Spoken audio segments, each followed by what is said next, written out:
एक बार की बात है। एक गांव में एक किसान रहता था। उस किसान को जानवर पालने का बहुत शौक था। उसके पास पहले से ही बहुत सारी भैंसें थी जिनका दूध बेचकर वो अपना घर चलाया करता था। तो एक दिन उस किसान ने एक खरगोश और एक बंदर को भी अपने घर में पाल लिया। अब काफी दिन गुजरने के बाद उस किसान ने उस खरगोश और बंदर के साथ खेलने का सोचा। उस किसान ने अपने खेत में बहुत सारे छोटे छोटे गड्ढे कर दिए और फिर उन गड्ढों पर मिट्टी डालकर उन गड्ढों को बंद कर दिया और किसी एक गड्ढे में उस किसान ने एक गाजर को छुपा दिया। अब उस किसान ने खरगोश और बंदर को उस गाजर को ढूंढने के लिए कहा। खरगोश बहुत ही कॉन्फिडेंट था और उसे अपने आप पर बहुत विश्वास था।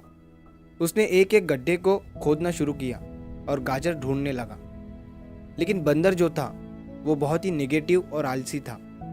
उसने सोचा कि खेत में इतने सारे गड्ढे हैं और वो गाजर किसी एक गड्ढे में है, इतना कौन ढूंढेगा। वो बंदर ये सोचकर एक गड्ढे के ऊपर जाकर सो गया। अब उधर खरगोश अपनी पूरी मेहनत से गाजर ढूंढ रहा था। एक एक करके खरगोश ने सारे गड्ढे देख लिए, लेकिन उसे किसी भी गड्ढे में गाजर नहीं मिली। सिर्फ एक गड्ढा बाकी रह गया था जिसके ऊपर बंदर सो रहा था। अब खरगोश बंदर के पास जाता है और उसे उस गड्ढे पर से उठने के लिए कहता है। जैसे ही बंदर उस गड्ढे पर से उठता है, खरगोश गड्ढा खोद कर गाजर बाहर निकाल लेता है और अपने मालिक को ले जाकर दे देता है। बंदर ये देखकर हैरान हो जाता है कि जिस गड्ढे के ऊपर वो इतनी देर से सो रहा था, गाजर उसी के अंदर थी। वो सिर्फ एक बार खोद कर देख लेता तो गाजर उसे मिल जाती और वो मालिक की नज़रों में बड़ा बन जाता। यही सोचकर वो अपने किए पर पछता रहा था।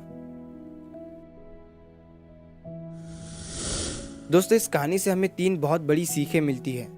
पहली ये है कि हमें कभी भी अपने काम के प्रति नेगेटिव नहीं सोचना चाहिए। जैसे उस बंदर ने सोचा कि इतने सारे गड्ढे हैं और गाजर किस गड्ढे में है पता नहीं। यही सोचकर उसने उस काम को अपने लिए बड़ा बना दिया। और दूसरी सीख हमें इस कहानी से ये मिलती है कि हमें एटलीस्ट कोशिश भी तो करनी चाहिए, क्योंकि हम जब तक कोशिश नहीं करेंगे किस्मत भी हमारा साथ नहीं देंगी।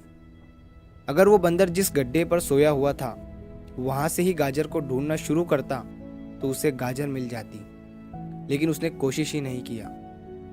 और तीसरी सीख हमें इस कहानी से ये मिलती है कि हमें जल्दी हार नहीं माननी चाहिए। अब हमें नहीं पता कि हमें अपने काम में कौन से साल में कामयाबी मिलेंगी। वो 2025 हो सकता है, 2030 हो सकता है या 2032 भी हो सकता है, लेकिन हमें कामयाबी तभी मिलेंगी जब हम पॉजिटिव सोच के साथ कोशिश करते रहेंगे और हार नहीं मानेंगे। तो अगर आप इस कहानी को और भी लोगों तक पहुंचाना चाहते हो तो इस वीडियो को लाइक करो ताकि YouTube इस वीडियो को और भी लोगों तक पहुंचाए। और अगर कहानी अच्छी लगी हो तो हमारे चैनल को सब्सक्राइब ज़रूर करिए।